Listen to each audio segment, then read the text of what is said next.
இன்றைய தினம் தேசிய குடற்புழு நீக்க நாள், நேஷனல் டீவர்மிங் டே.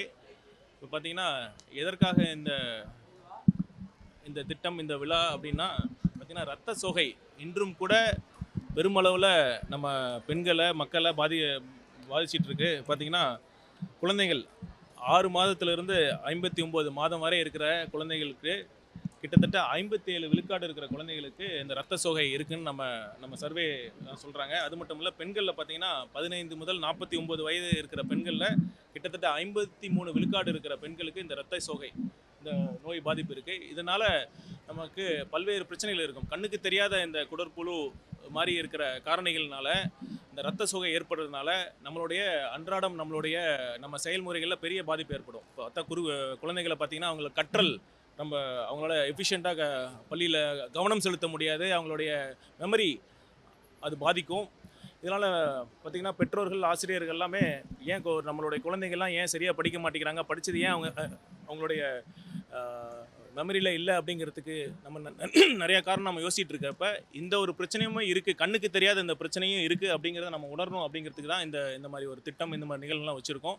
அதே மாதிரி பெண்களும் பார்த்திங்கன்னா ரத்த சோகை இருக்கிறனால அவங்க ப்ரெக்னெண்ட்டாக இருக்கிறப்ப அவங்களுடைய குழந்தையோடைய எடையும் குறைவாக பிறக்கிறதுக்கான ஒரு முக்கிய காரணமாக இருக்குது. அதனால தான் இந்த தேசிய குடற்புழு நீக்க நாள் என்று இந்த வருடத்திற்கு 2 முறை இந்த மாத்திரை அல்பெண்டசோல் அப்படிங்கிற மாத்திரை நம்ம கொடுக்குறோம். கண்டிப்பாக இந்த திட்டம் நம்ம திட்ட விளக்கு உரை சொல்கிறப்ப சொன்னாங்க 85% இருக்கிற அந்த குடற்புழு தொற்று இப்போ 72% குறைஞ்சிருக்குனாங்க. 72% ரொம்ப அதிகமாக தான் இருக்குது. இந்த 72% மக்களுக்கு இந்த குடற்புழு தொற்று இருக்கிறது ரொம்பவே நம்மலாம் சிந்திக்க வேண்டிய விஷயம். இந்த செய்தியின் மூலமாக என்ன சொல்கிறேன்னா, குழந்தைகள், இளம் பெண்களை தாண்டி நம்ம எல்லாருமே ஒரு எவ்ரி அடல்ட் மெம்பரும், நம்ம பெரியவங்களும் கூட இந்த மாத்திரையை சாப்பிடலாம். வருடத்திற்கு 2 முறை இந்த மாத்திரை அல்பெண்டசோல் என்ற மாத்திரை நம்ம சாப்பிட்டா நம்ம எல்லாருக்குமே நல்லது தான். சரி, ரைட். திருவண்ணாமலை மாவட்டத்தில் வந்தவாசியில் வந்து ஒரு துப்புரவு பணியாளர் மருத்துவம் பார்த்ததா தகவல் வெளியாயிருக்கு. அது வந்தவாசியில் ஹாஸ்பிட்டலில் வந்து துப்புரவு பணியாளரே மருத்துவம் பார்த்தாங்கன்னு சொல்லிட்டு செய்திகள் இல்லை, அந்த செய்தி கிடைச்ச உடனே அது மாதிரிலாம் கண்டிப்பாக பண்ணக்கூடாது. உரிய ஆக்ஷன் எடுத்துருக்கோம். நம்ம அந்த டாக்டர்ஸ் யார் டியூட்டியில் இருந்தாங்களோ அவங்ககிட்ட நம்ம விளக்கம் கேட்டிருக்கோம். கண்டிப்பாக உரிய நடவடிக்கை. ஏற்கனவே இந்த மாதிரி ஒரு மருத்துவமனையில் மாணவர்கள் இந்த ரெசிடென்சியல் சர்டிஃபிகேட் கிடைக்கிறது மருத்துவ அப்ளை பண்ணியிருக்காங்க. இளநிலை மருத்துவத்துக்கு அவங்களுக்கு என்ன சலுகை? இந்த இருப்பிட சான்று இல்லாதனால கிட்டத்தட்ட ஒரு 25 பேர் அவங்களுக்கு அந்த மெரிட் லிஸ்ட்டில் வரல அப்படிங்கிற ஒரு கம்ப்ளைண்ட்ஸ் வந்தது. இது மெரிட் லிஸ்ட் ஏன், இந்த ரெசிடென்ஷியல் சர்டிஃபிகேட், இந்த இருப்பிட சான்று எது கேட்குறோன்னா பார்த்தீங்கன்னா, முந்தைய ஆண்டுகளில் நம்ம தமிழ்நாட்டில் இல்லாத மற்ற மாநிலத்தில் இருந்த மாணவர்கள்லாம் நம்ம இங்கே அட்மிஷன்ஸ் வாங்கிட்டாங்க அப்படிங்கிற ஒரு குற்றச்சாட்டு இருந்தனால சென்னை உயர்நீதிமன்றம் அவங்களுடைய உத்தரவின் பேரில் தான் அந்த இருப்பிட சான்று கேட்டிருக்கோம்.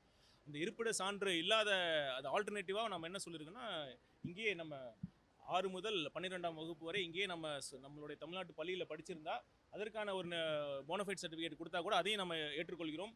இப்போ பார்த்தீங்கன்னா இந்த வருஷம் நம்ம நீட்டோட மெரிட் லிஸ்ட்டில் கூட நிறைய மாணவர்கள், அதாவது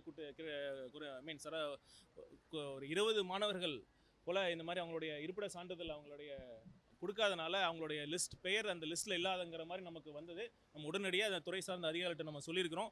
அவங்களுடைய விவரங்களை சரிபார்த்து அவங்களுடைய இங்கேயே படிச்சிருந்தாங்கன்னா கண்டிப்பாக அவர்களுடைய பெயரும் இந்த இன்று வெளியிடப்படக்கூடிய இந்த மெரிட் லிஸ்ட்டில் இடம்பெறும் என்பதை நான் தெரிவித்துக் கொள்கிறேன்.